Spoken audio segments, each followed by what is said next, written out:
और कचरा गाड़ी ಒಳಗೆ ಹಾಕಿ ಕಚರಾ ಡೆಪೋ ಒಳಗೆ ನಮ್ಮ ಗೋವಿಂದ ಗಣೇಶ ಮೂರ್ತಿ ಇಟ್ಟಿದ್ದರು.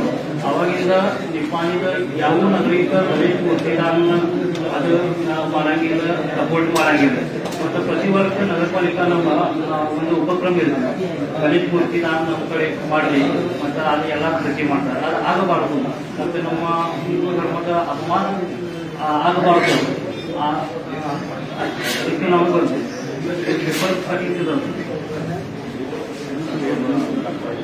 ಒಂದ್ಸರಿ ಇನ್ನೊಂದ್ಸರಿ इसवीसन 2020 ನಮ್ಮ ಪವಿತ್ರ ಗಣೇಶ ಮೂರ್ತಿ ದಾನ ತಗೊಂಡ ನಗರ ಪಾಲಿಕಾ ಕಚರಾ ಗಾಡಿ ಒಳಗೆ ಹಾಕಿ ಕಚರಾ ಡೆಪೋ ಒಳಗೆ ಇಟ್ಟಿದ್ದರು. ಅವಾಗಿಂದ ಹೋಗಿ ನಗರ ಪಾಲಿಕೆಯಿಂದ ನಮ್ಮ ಗಣೇಶ ಮೂರ್ತಿಯಿಂದ ವಿಟಂಬನೆ ಆಗುತ್ತಿದೆ. ಅವಾಗಿಂದ ನಗರ ಪಾಲಿಕಾದ ಪ್ರತಿ ವರ್ಷ ಉಪಕ್ರಮ ಇರ್ತದೆ, ನಮ್ಮ ಕಡೆ ನೀವು ಗಣೇಶ ಮೂರ್ತಿ ದಾನ ಕೊಡ್ರಿ, ನಾವು ಅದರದ ಮುಂದೆ ಏನು ಮಾಡ್ತೇವೆ. ಮತ್ತು ಯಾವ ನಿಪ್ಪಾಣಿದ ನಾಗರಿಕ ಅದಕ್ಕೆ ರೆಸ್ಪಾನ್ಸ್ ಕೊಡಂಗಿಲ್ಲ. ಫಸ್ಟ್ ರೀಸನ್ ಇದು ನಗರ ಪಾಲಿಕೆಯಿಂದ ವಿಟಂಬನೆ ಆಗಿದೆ. ಮತ್ತು सेकंड रीजन इथं हिंदू धर्माचं शास्त्र. नमस्कार. आपण दरवर्षी परंपरेप्रमाणे गणेशोत्सव साजरा करतोय आणि यावर्षी देखील अतिशय उत्साहाने सर्व भारतभरात हिंदू समाज गणेशोत्सव साजरा करत आहे. आणि आपल्या शास्त्रानुसार ज्या शास्त्रात ज्या सांगितलेले आहे त्यानुसार आपण गणपती विसर्जन वाहत्या पाण्यातच दरवर्षी करत असतो. पण अलीकडच्या काळात प्रशासनातर्फे आणि काही संघटनांतर्फे गणेश विसर्जन पाण्यात करू नका आणि आम्हाला दान द्या, मूर्ती दान द्या अशा मोहिमा राबविल्या जात आहेत. आणि अनेक ठिकाणी असे दिसून येते की या मूर्त्या संकलित करून त्यांची घोर विटंबना करण्यात येते.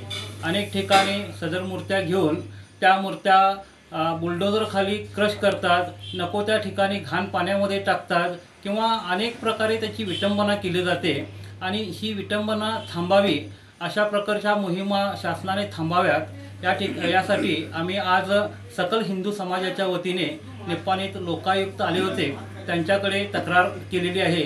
तसेच नगरपालिका आयुक्त आणि निप्पाणीचे नगराध्यक्ष उपनगराध्यक्ष यांच्याकडे आम्ही निवेदन दिलेले आहे की दरवर्षीप्रमाणे आपण जी मोहीम राबवत आहात, निप्पाणीमध्ये तुम्ही मूर्ती विसर्जन करू नका आणि आमच्याकडे दान द्या, आणि ही मोहीम दरवर्षी नगरपालिकेतर्फे राबवली जाते. आणि यामध्ये 2020 साली निप्पाणी नगरपालिकेतर्फे ज्या मूर्त्या संकलित करण्यात आल्या होत्या त्या मूर्त्या नगरपालिकेच्या कचऱ्याच्या गाडीतून नेऊन कचरा डेपोमध्ये ठेवण्यात आलेल्या होत्या. आणि त्यामुळे निप्पाणीत प्रचंड रोषाला नगरपालिकेला सामोरं जावं लागलं होतं. आणि त्यानंतर निप्पाणीतील नागरिकांना जेव्हा ही गोष्ट लक्षात आली, आम्ही ज्या मूर्त्या दान करतोय, नगरपालिकेला ज्या मूर्त्या आपण देतोय त्या मूर्त्यांची विटंबना करण्यात येते. आणि हे असले प्रकार पाहून निप्पाणीच्या नागरिकांनी अशा गोष्टींना प्रतिसाद देणं बंद केलेलं आहे. आणि यामुळेच आम्ही आज नगरपालिकेला विनंती केलेली आहे की अशा प्रकारे ही जी मोहीम आहे मूर्तीदान आणि नगरपालिका मूर्तीदान घेऊन पुढं जे काय करते ते थांबवावे आणि हिंदू समाजात जो असंतोष आहे त्याचा विचार करून अशा मोहिमा थांबवाव्यात. तसेच आम्ही पुन्हा आणखी एक मुद्दा निदर्शनास आणून देतोय की वर्षभर निप्पाणीतून गटारीतून सांडपाणी जे असतं ते ओढ्यात जातं आणि नैसर्गिक जलस्रोतात मिसळतं. तसेच अनेक कारखान्यांचे केमिकलयुक्त पाणी, वैद्यकीय कचरा या संदर्भात निप्पाणीत नगरपालिकेचे असे कोणतेही नियोजन दिसून येत नाही की ज्यामुळे जलप्रदूषण होऊ नये. आणि वर्षभर असं चालत असताना फक्त वर्षातून एक दिवस हिंदू आपले पवित्र पूजन केलेल्या मूर्त्या विसर्जन करण्यासाठी पाण्याकडे जातात. त्यावेळी नगरपालिकेला जाग येते आणि नगरपालिका म्हणते की पाण्यात गणपती मूर्तींची विसर्जन करू नका. हा कोणता न्याय आहे? हिंदू समाजाच्या बाबतीत असं प्रशासन का करतं हा आमच्यासमोर मोठा प्रश्न आहे.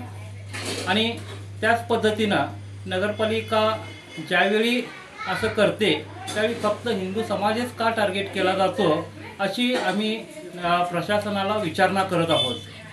आणि आपल्या या माध्यमातून सर्व हिंदूंना विनंती करत आहोत की आपण आपल्या गणेश मूर्तींचं, गणपती बाप्पांचं विसर्जन पाण्यातच करावं. आपलं धर्मशास्त्र जे सांगतं त्यानुसार आचरण करावं आणि गणपती बाप्पांची कृपा प्राप्त करावी. दरवर्षी आणखी सकल हिंदू समाजाच्या वतीने आम्ही प्रशासनास आणखी एक महत्त्वाचा मुद्दा सांगण्याचा प्रयत्न करतोय की गणपती उत्सव जेव्हा होतो त्याच्या 2 महिन्यानंतर गणपती मूर्ती तयार करण्यास कुंभार किंवा कारागीर असतात ती सुरुवात करतात. आणि जेव्हा गणपती उत्सव येतो, गणपती उत्सवाच्या काही दिवस अगोदरच प्रशासनातर्फे प्लास्टर ऑफ पॅरिसच्या मूर्त्या नको, शाडूंच्या मूर्त्या बनवा असं सांगण्यात येतं. आणि ज्यावेळी हे सांगण्यात येतं त्यावेळी जवळपास 80% मूर्त्यांचं काम पूर्ण झालेलं असतं. आणि त्यामुळे प्रशासनाकडून जे सांगण्यात येतं त्याला कोणताही प्रतिसाद मिळत नाही किंवा जे कारण सांगतं प्रशासन की प्लास्टर ऑफ पॅरिसच्या मूर्त्या वापरू नका वगैरे, त्याला प्रतिसाद देण्यासाठी पुरेसा वेळ मिळत नाही. त्यामुळं आम्ही प्रशासनाला विनंती करतोय की जेव्हा गणेशोत्सव होतो त्यानंतर लगेच 2 महिन्यात कुंभार, कारागीर इतर सर्वांना तुम्ही सूचना द्या की गणपती मूर्तींसाठी प्लास्टर ऑफ पॅरिस वापरू नका आणि शाडूंच्या मूर्त्या बनवा.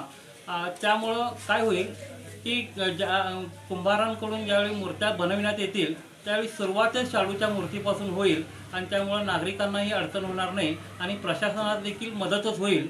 आणि तसेच त्या शाडूच्या मूर्त्या बनवा आणि प्लास्टर ऑफ पॅरिसच्या मूर्त्या बनवू नका असं ज्यावेळी प्रशासनाकडून सांगण्यात येतं त्यावेळी प्रशासनाची देखील एक जबाबदारी आहे, ती म्हणजे पुरेसा शाडू उपलब्ध करून देणे.